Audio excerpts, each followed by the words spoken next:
The emergency lights painted the council chamber in deep red. Ambassador Tella stood at the center of the room, her pale blue skin showing patterns of fear that she could not hide. Around her sat the 12 elders of the Valari Confederacy, each one looking more tired and broken than the last. The holographic display above them showed a map of their territory. 3 months ago, it had shown 47 star systems under Valari control. Now, only 11 remained. The rest were marked in black: consumed, destroyed, gone forever. The Kreth swarm had come without warning. Tella remembered the first reports. A mining colony had gone silent. Then a farming world. Then an entire fleet sent to investigate had simply vanished. By the time the Valari understood what they faced, it was already too late. The Kreth were not like other enemies. They did not want territory or resources or power. They wanted to feed. Their living ships moved through space like a plague, consuming everything in their path. Planets, stations, ships, people. Nothing was spared. "We have lost contact with the Third Fleet," Elder Vos announced, his voice hollow. They made their stand at the Rena system. They held for 6 hours before being overwhelmed. Nobody spoke. The Third Fleet had been their largest remaining force. 12,000 soldiers. 200 ships. Gone in 6 hours.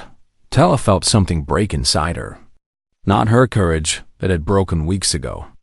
Something deeper. Something that had always believed, even in the darkest moments, that they would find a way to survive. "We cannot win this war," she said. The words hurt to speak, but they needed to be said. "Our fleet is destroyed. Our weapons are not effective against their living ships. Our people are dying by the millions. What would you have us do?" Elder Mira asked. Her voice was sharp with anger, but Tella knew it was not directed at her. It was the anger of someone who had no one left to fight. "Surrender? The Kreth do not accept surrender. They only accept flesh. I would have us ask for help." The chamber fell silent. Every elder knew what she meant. The Galactic Assembly had existed for 10,000 years. It contained over 200 species spread across a quarter of the galaxy. In theory, any member could request aid from any other. In practice, such requests were rarely made, and even more rarely answered. Each species looked after its own, but there was one species that was different. One species that the elder races whispered about in confusion and concern. Humanity thought they had joined the assembly only 40 years ago. In galactic terms, they were infants barely out of their cradle world, still learning the rules of interstellar civilization. Their technology was primitive. Their fleet was small. Their influence was minimal. And yet, something about them made the elder races uncomfortable. "The humans," Elder Vos said slowly. "You want to ask the humans for help. They are the only ones who might answer. They are children. What could they possibly offer us?" Tella had studied the humans more than most. She had read their history, watched their cultural broadcasts, analyzed their behavior patterns. What she had found confused her deeply. Humans were not like other species. They did not fit the patterns. They were capable of great kindness and terrible cruelty, often within the same generation. They built beautiful things and then destroyed them. They preached peace while preparing for war. Most disturbing of all, they seemed to enjoy conflict. Not in the way predator species enjoyed hunting, but in a deeper, stranger way. They told stories about war. They built monuments to battles. They honored their warriors with a passion that other species found almost religious. "I do not know what they can offer us," Tella admitted. "But I know this. When we sent traders to their territory, they welcomed us. When our ships needed repairs, they helped without asking for payment. When our colonists were stranded by a solar storm, they risked their own vessels to rescue strangers." "Kindness is not the same as strength," Elder Myra said. "No, but it suggests something. The humans help others. It is part of who they are. Tella straightened her back, trying to project confidence she did not feel. We have nothing left to lose. Let me send the message. The vote was quick. 7 in favor, 5 against. It did not matter. The council had no real power anymore. They were simply going through the motions, pretending that democracy still existed while their civilization burned. Tella returned to her quarters and composed the message herself. She did not use diplomatic language or formal structure. She simply wrote the truth. To the people of Earth, we are the Valari. We are dying. An enemy called the Creth Swarm is destroying our worlds. We cannot stop them. We cannot run. We will be extinct within months. We ask for any help you can provide. We have nothing to offer in return except our gratitude and our friendship. Please, we are begging you. She sent the message and sat in darkness, waiting. 3 days passed. Tella barely slept. She monitored the communication channels constantly, hoping for a response, preparing herself for silence. Around her, the Valari Confederacy continued to crumble. 2 more systems fell. Refugee ships fled in every direction, knowing there was nowhere safe to go. On the 4th day, a response arrived. Tella was alone when she received it. Her hands trembled as she opened the file. The message was short, far shorter than she had expected. Message received. Warriors en route. Ada, 12 days. She read it 3 times, certain she had misunderstood. Warriors, not soldiers. Not peacekeepers. Not defense forces. Warriors. The word had a weight to it that she could not explain. In the Valari language, there was no direct translation. The closest equivalent was a term from ancient history, from a time before their species had achieved enlightenment and abandoned violence. It referred to those who lived for battle, who found meaning in combat, who defined themselves by their willingness to fight and die.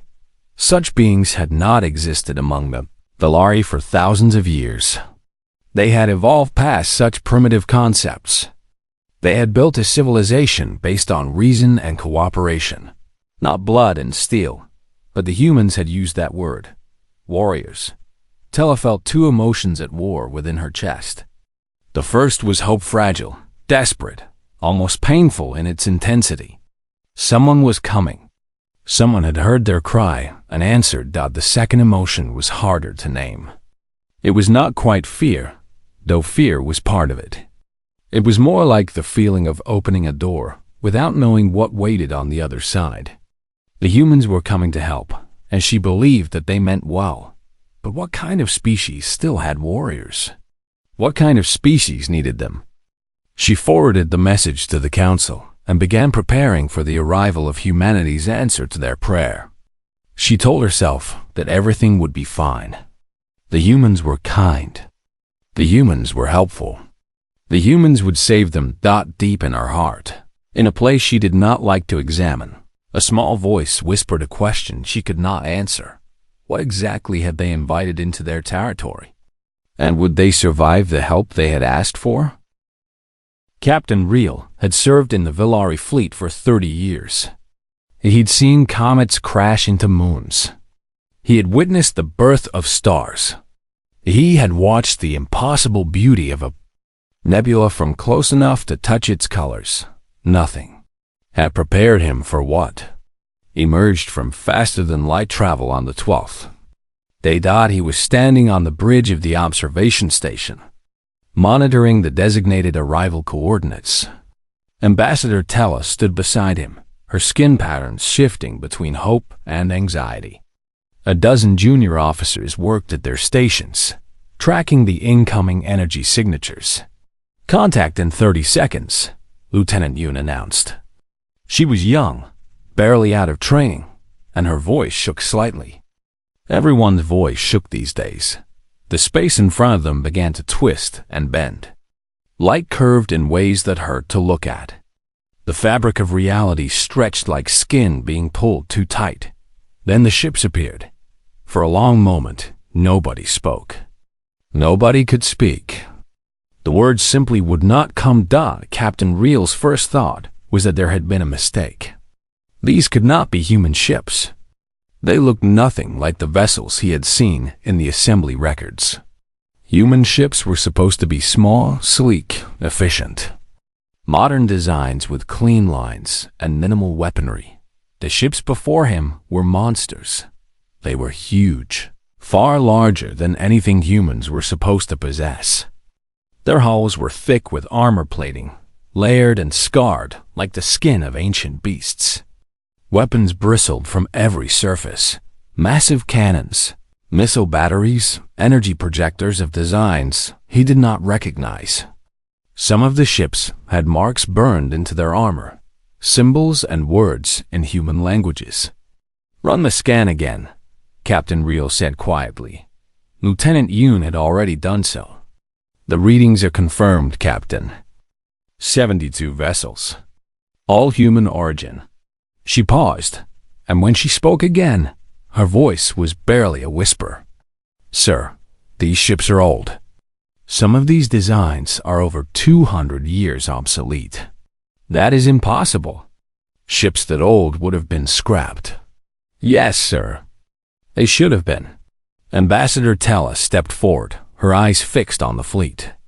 "These are not the ships I saw in the human databases. These are not Defense Force vessels."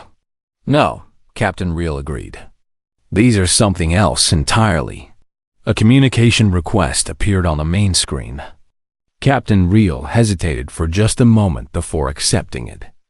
The face that filled the display made him take an involuntary step backward. The human was old. Not middle-aged, not slightly worn old. His hair was white, cut short against his skull. His face was a map of lines and scars, each one telling a story of pain survived. His eyes were the worst part. They were calm, focused, and completely without fear. Captain Real had seen those eyes before. He had seen them on predators in nature documentaries, on criminals in security footage, on soldiers who had witnessed too much death. They were the eyes of someone who had made peace with violence long ago. "This is Fleet Admiral Park of the Earth Veteran Armada," the old human said. His voice was rough, like stone grinding against stone. "We received your distress signal. We are here to help." Captain Real found his voice.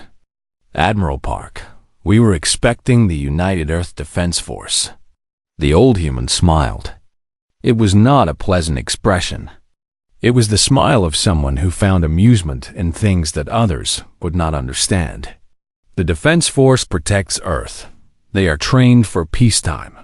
They patrol borders, inspect cargo, and attend diplomatic functions." He leaned forward slightly. "This is not peacetime. This is war. Real war. The kind that does not follow rules or end in treaties." "Then who are you?" "We are the ones Earth keeps in reserve. The ones they do not speak about in polite company. We are old, Ambassador. Very old. But we remember things that the younger generations have forgotten." Ambassador Tella moved to stand beside Captain Real. "What things?" "How to kill." The words were simple, spoken without pride or shame. "How to fight enemies who do not stop. How to win battles that should not be won. How to survive when survival seems impossible." The bridge crew shifted uncomfortably. The translator was working perfectly, but the concepts being expressed felt alien in a way that language could not capture. "We researched your enemy," Admiral Park continued. "The Kreth Swarm, living ships, hive mind coordination, overwhelming numbers. They have destroyed 12 civilizations over the past 3 centuries. Every species that faced them tried the same tactics: defensive formations, strategic retreats, negotiated surrenders." He paused. "None of it worked. And you believe you can succeed where others failed?" The old admiral's smile widened. "We believe in different tactics. The Kreth are used to prey that runs, that hides, that begs. They are not used to prey that attacks. Captain Real felt something cold move through his chest. You intend to attack? With 72 ships against thousands? We intend to do what we were trained to do. What we spend our entire lives preparing for. Admiral Park's eyes seemed to glow with something that might have been madness or might have been faith. We are not here to defend your territory, Captain. We are here to hurt them, to make them bleed, to teach them that some prey has teeth. The communication ended. The main screen returned to showing the fleet, those massive, ancient, impossible ships hanging in space like sleeping giants. Lieutenant Yoon broke the silence. Captain, I am reading the flagship's registration. The vessel is called the Undying Phoenix. She swallowed. It was commissioned over 180 years ago. It was officially decommissioned and scheduled for scrapping 90 years ago. And how is it here? I do not know, sir. Ambassador Tella turned to face Captain Real. Her skin patterns had settled into something he had never seen before. It took him a moment to recognize it. Oh, they kept them, she said softly. All these years, they kept them. The ships, the weapons, the warriors. She looked back at the fleet. Earth told the galaxy they had embraced peace. They joined the assembly and spoke of cooperation and diplomacy. And the whole time, they were keeping this in reserve. Why? Why would any species maintain weapons they claimed to have abandoned? Ambassador Tella thought of the human history she had studied, the wars that had shaped their species, the conflicts that had defined generations, the monuments they built to remember their dead, and the stories they told to make sure nothing was forgotten. Because they knew, she said. They knew that someday, somewhere someone would need warriors. And when that day came, they wanted to be ready. Captain Real watched the human fleet begin to move, spreading out into formations that looked like nothing in any tactical manual. Old ships crewed by old warriors, carrying weapons that younger generations thought were barbaric. He did not know if they could defeat the Kreth. He did not know if anyone could. But for the first time since the war began, he felt something besides despair. He felt hope, and he felt afraid of the people who had given it to him. The shuttle was small and simple, designed for short trips between ships. Ambassador Tella sat in the passenger compartment, watching the stars slide past the window. Beside her sat Captain Real, his body tense with an unease he could not hide. They had been invited to the flagship. Admiral Park wanted to meet them in person. As the shuttle approached the Undying Phoenix, Tella got her first close look at a human warship. The vessel was enormous, nearly 2 kilometers long, built in an age when humans had not yet learned efficiency.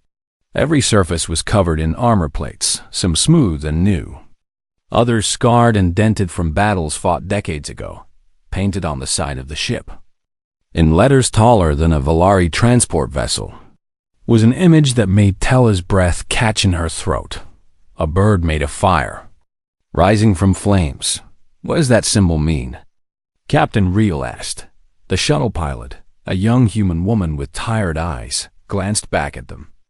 The phoenix? It is a creature from Earth mythology, a bird that dies in fire and is reborn from its own ashes. A symbol of immortality? A symbol of refusal to stay dead. The shuttle docked, and Tella stepped into the human ship for the first time. The corridors were wide enough for the massive armor suits displayed along the walls.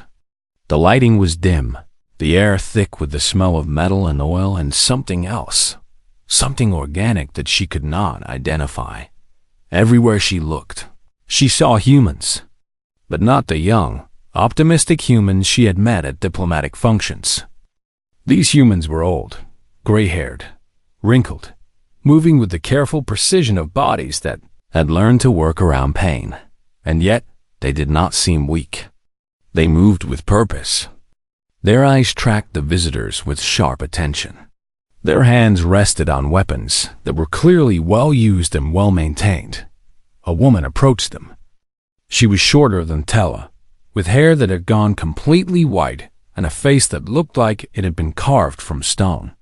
Her left arm was made of metal, a prosthetic of military design, clearly built for combat rather than appearance. "Ambassador Tella, Captain Real, I am Commander Cho."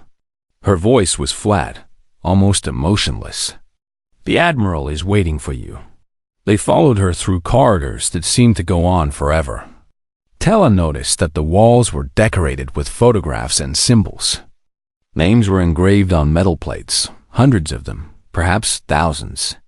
She realized with a start that these were memorial markers, tributes to humans who had died in wars that predated space travel. "How old is this ship?" she asked. Commander Cho did not slow down. "The Phoenix was built 182 years ago. It was the flagship of Earth's final fleet during the Consolidation War." The Consolidation War?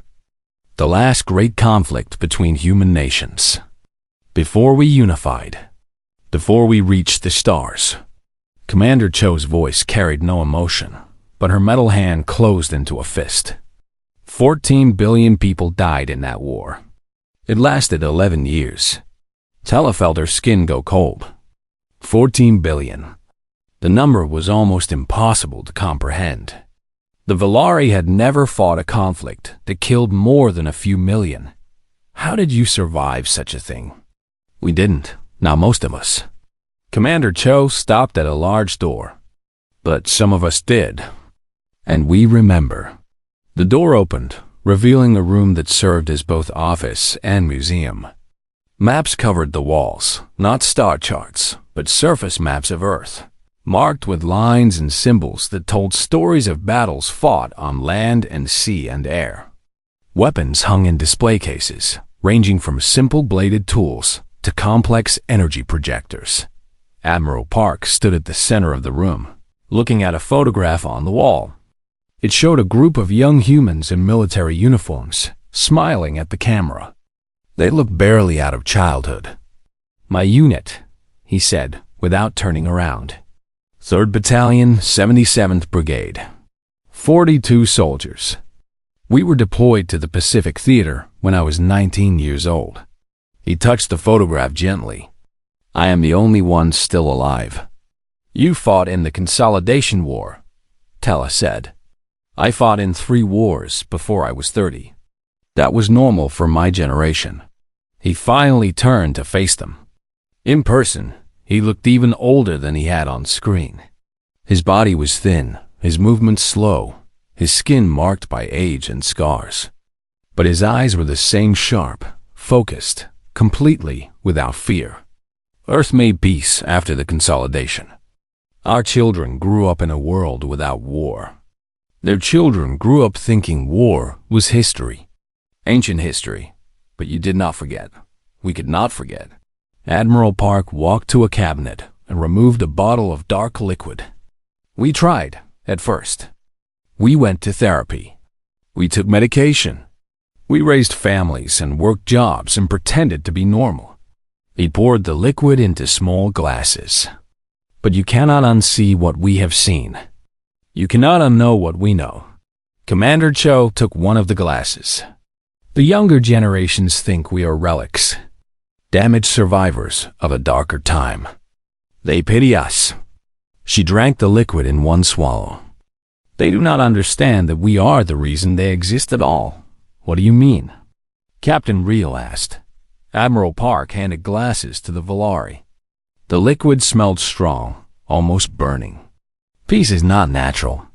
Peace must be won. Someone must be willing to fight, to bleed, to die, so that others can live without fighting." He raised his glass. "We were those people. We paid the price so that our children would not have to. And yet you came here. You are willing to fight again. We came here because you needed us." Admiral Park's voice softened. "For decades, we have watched the galaxy from the sidelines. We have seen civilizations rise and fall. We have seen empires built on peace crumble when peace was no longer enough."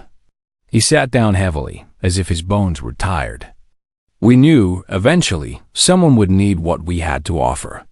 Tella looked around the room, at the maps of ancient battles, at the weapons of forgotten wars, at the photographs of dead soldiers who had given everything they had. "The ships outside," she said slowly. "They were supposed to be destroyed. They were supposed to be. But we could not let them go. We rebuilt them in secret, maintained them for decades, upgraded their weapons, reinforced their armor, kept them ready." Admiral Park smiled, and for just a moment, he looked like the young soldier in the photograph. "The younger generation thinks we are harmless old people. They do not know about the veteran armada. How many of you are there?" "Enough." Commander Cho's metal hand opened and closed. "Enough to matter." Captain Real had been silent for a long time. When he spoke, his voice was careful. "You speak of paying the price, of bleeding and dying. Do you understand what you face? The Kreth have destroyed entire civilizations. They do not negotiate. They do not retreat. They consume everything in their path." Admiral Park looked at him with something that might have been pity. "We have faced enemies like that before. Enemies who could not be reasoned with. Enemies who wanted only destruction." He stood and walked to the window where the stars burned cold and distant. "We know the price of stopping them. We have paid it before. And you are willing to pay it again?" The old admiral turned. His eyes held no doubt, no hesitation, no regret. "We have been waiting a lifetime for someone to need us, for a chance to do what we were made for, one last time." He raised his glass again, his hand steady despite its age. "We are old warriors, Captain, and there is no better death than dying for something that matters." He drank Dot, and somewhere in the depths of the ship, engines that should have been scrap metal decades ago began to burn with fire. The Kreth swarm arrived at dawn on the 17th day. Lieutenant Yoon watched her sensors light up with contacts, each one representing a living ship filled with hunger and hate. The numbers climbed rapidly: 100, 500, 1,000, 2,000. By the time the count reached 3,000, she stopped watching. The exact number did not matter. There were too many. The Valari defensive line was thin. 40 ships of various sizes, crewed by exhausted soldiers who had been retreating for months. They formed a barrier in front of the threshold, the last jump point into the heart of Valari territory. If the threshold fell, there would be nowhere left to run. Between the Valari line and the Kreth swarm hung the human fleet. 72 ships. Ancient, scarred, impossibly outnumbered. Admiral Park's voice came over the communication channel, calm and clear. "All ships, this is Park. We have visual on the enemy. One count, approximately 3,000 contacts. Possibly more." "Admiral," Commander Cho responded from her cruiser, "we are outnumbered 40 to 1. "Yes. Orders?" There was a pause. Then, softly, the old admiral laughed. It was not a nervous laugh or a manic one. It was the laugh of someone who had found something funny in a situation where nothing should be funny at all. "We have been given a gift today. A chance to do what we were made for, one last time." His voice hardened into iron. "All ships advance. No formations. No defensive positions. We go through them, not around them." Captain Beak was 73 years old. His destroyer, the Silent Thunder, was older than he was. It had no shields to speak of. The technology had been invented after the ship was built, and the retrofit had never been completed. What it did have was speed and weapons that the modern fleets had abandoned as unnecessarily violent. "Silent Thunder moving to attack position," he reported. His voice was steady. His hands did not shake. Beside him, his crewmen and women in their 60s and 70s worked their stations with practiced efficiency. They had drilled these procedures for decades, never knowing if they would ever use them. Now, finally, the waiting was over. "Weapons free," Captain Beak announced. "Target the lead elements. Make them remember us. The silent thunder shot forward like a blade thrown from a hand. Behind it, the rest of the human fleet spread out. Each ship moving independently, each crew following instincts developed in wars that predated the stars. The Kreth swarm responded with confusion. They had consumed 12 civilizations. In 300 years, no species had ever attacked them. Every enemy they faced had tried the same tactics. Form defensive lines, protect key positions, hope to outlast the assault. The Kreth had learned to exploit these patterns. They would probe, find weaknesses, overwhelm concentrated defenses. The humans did not form lines. They did not concentrate. They scattered like predators hunting in a pack. Each ship choosing its own path through the swarm. Captain Beak's destroyer dove into the heart of the enemy formation, so close that the Kreth could not track him effectively. His weapons fired at point-blank range, ancient cannons punching through organic hulls that had never faced such brutality. 3 living ships exploded around him. Then 4. Then 6. His ship shook as return fire struck the hull. Damage reports flashed across his screens. Hull breach in Section 4. Engine power dropping. Life support failing in the lower decks. He did not slow down. Keep firing, he ordered. Everything we have. Hold nothing back. Across the battlefield, similar scenes played out. Lieutenant Colonel M, 81 years old, commanded the carrier Burning Sky, her fighter squadrons crewed by other veterans. Flying ships that should have been in museums dove into the swarm with suicidal aggression. They did not fly in formation. They did not follow standard attack patterns. They flew the way they had learned to fly in the wars of their youth. Fast, unpredictable, absolutely committed to destruction. Squadron 3 is gone, a voice reported. Squadron 5 has lost half its fighters. Squadron 8 is requesting permission to retreat. Permission denied. Im replied, there is no retreat. There is only forward.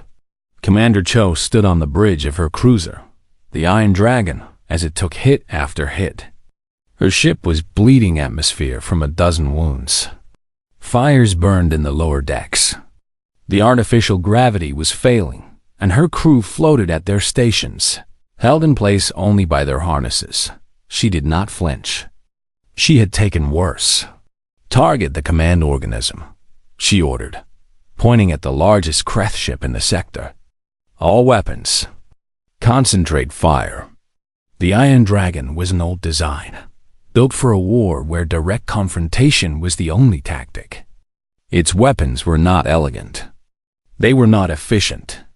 They were massive projectors that could burn through anything given enough time. The command organism tried to evade. It was not fast enough. The beam caught it amidships and held, burning through organic armor, boiling flesh and fluid into vapor. The organism screamed, a psychic broadcast that every creature in the sector could feel. Around it, the lesser Kreth ships faltered, their coordination disrupted by the agony of their leader. Commander Cho smiled. Her face was covered in blood from a cut above her eye, and she smiled. That is how you hurt them, she said. Hit the big ones. Make the little ones feel their pain. The battle raged for hours. The Valari observers watched from behind the defensive line, unable to look away. What they saw should not have been possible. 72 ships against 3,000. It should have been over in minutes. Instead, the humans fought with a fury that defied reason. Ships that should have been destroyed kept firing. Crews that should have been dead kept fighting.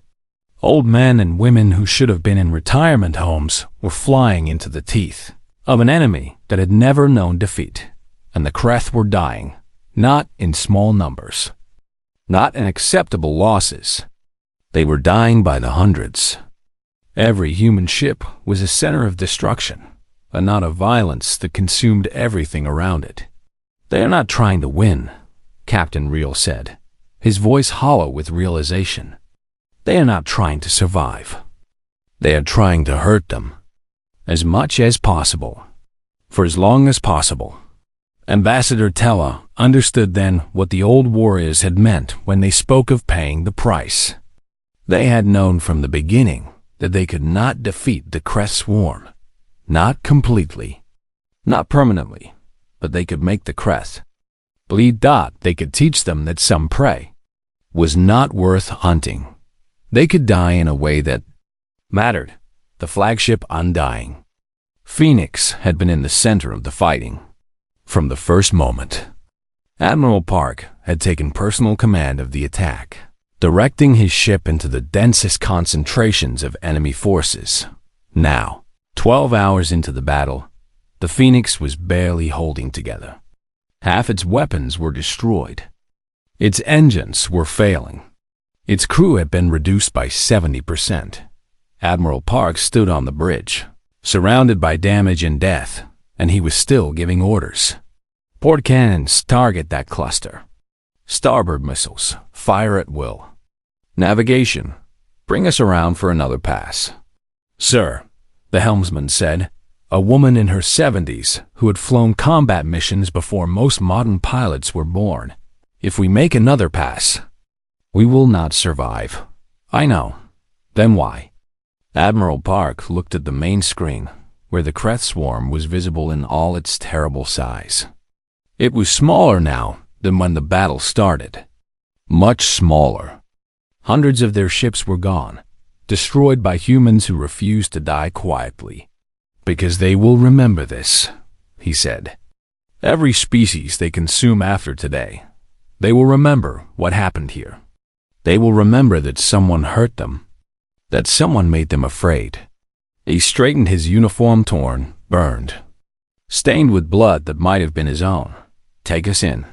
The Undying Phoenix turned toward the enemy, its remaining engines burning bright. Behind it, the other human ships followed Dodd and the Crest swarm, for the first time in 300 years, began to fall back.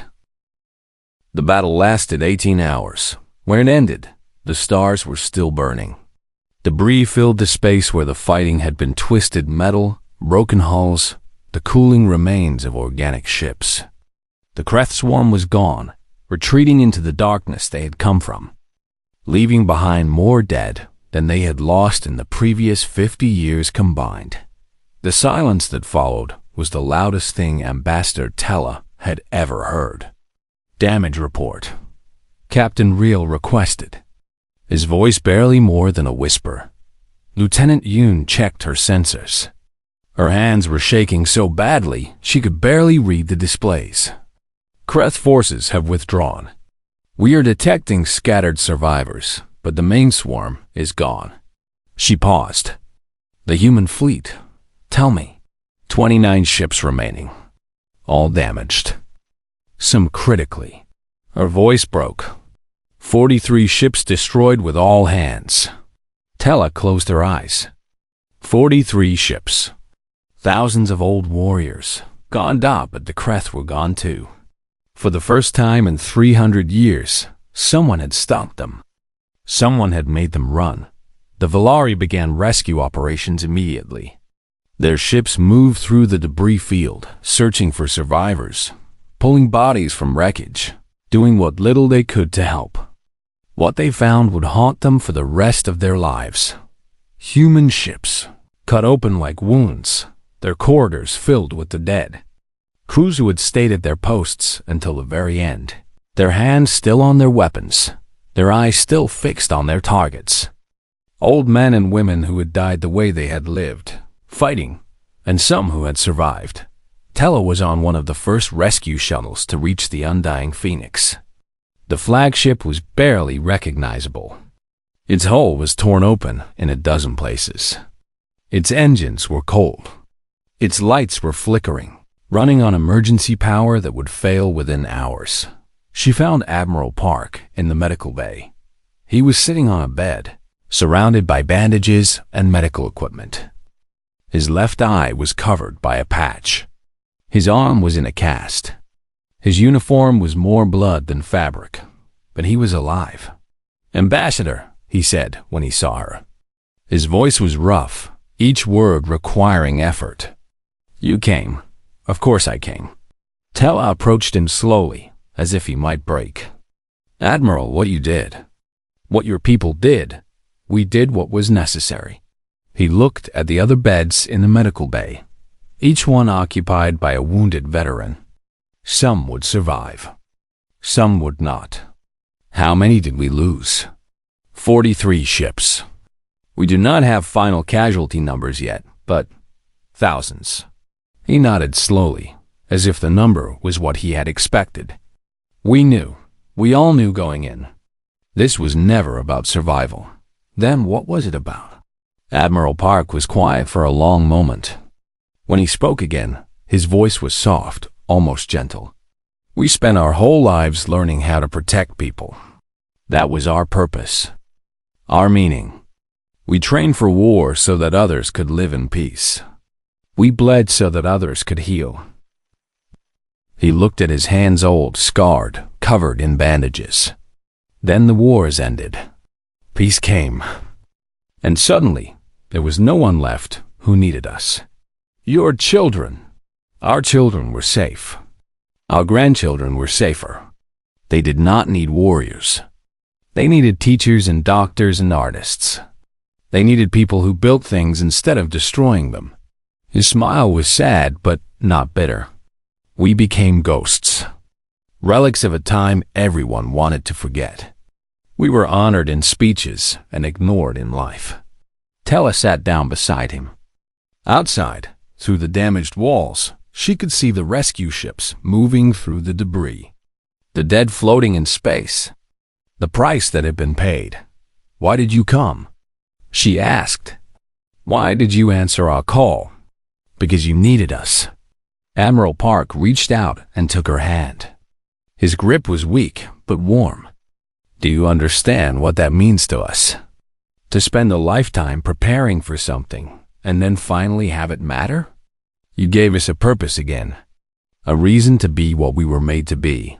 And the cost? Your friends, your comrades, your ships. They died doing what they were born to do. They died protecting strangers who needed protection. They died as warriors, not as forgotten old people in retirement homes. His eye glistened with something that might have been tears. That is worth more than you will ever know. Commander Cho appeared in the doorway. Her metal arm was damaged, sparking occasionally, and her uniform was torn. But she was walking, which was more than many could say. Admiral, the Valaria are offering to repair our ships, to provide medical care for our wounded. She paused. They want to know what we need. What do we need? Admiral Park laughed a small, tired sound. We need nothing. We came here to give, not to take. Then what should I tell them? The old admiral looked at Tella. For a moment, she saw something in his expression that she had not seen before. Beneath the warrior, beneath the commander, beneath the survivor of 100 battles, she saw something simple and human. Peace. Tell them we are glad we came, he said. Tell them we would do it again. Tell them that somewhere on Earth, there are young people who will never know what happened here. And that is exactly as it should be. He closed his eye, exhaustion finally claiming him. Tell them that the old warriors have one more gift to give. We will go home. We will raise our grandchildren. We will tend our gardens and tell our stories. And when the next generation asks what we did before retirement, we will smile and say, we waited. And when someone needed us, we answered. Tella stayed with him until he fell asleep. Then she walked through the wounded ship, past the survivors and the bodies, past the memorial walls covered in photographs of the dead, past the weapons that had been fired for the last time. She emerged into the observation deck, where the stars burned cold and eternal. The Kreth swarm was gone. The Valari Confederacy would survive. The galaxy would go on. And somewhere in the space between the stars, the spirits of old warriors finally found their rest. 3 months later, the surviving ships of the veteran armada returned to Earth. They landed quietly, without ceremony, without celebration. The old warriors went back to their lives, their farms, their families, their quiet afternoons watching grandchildren play.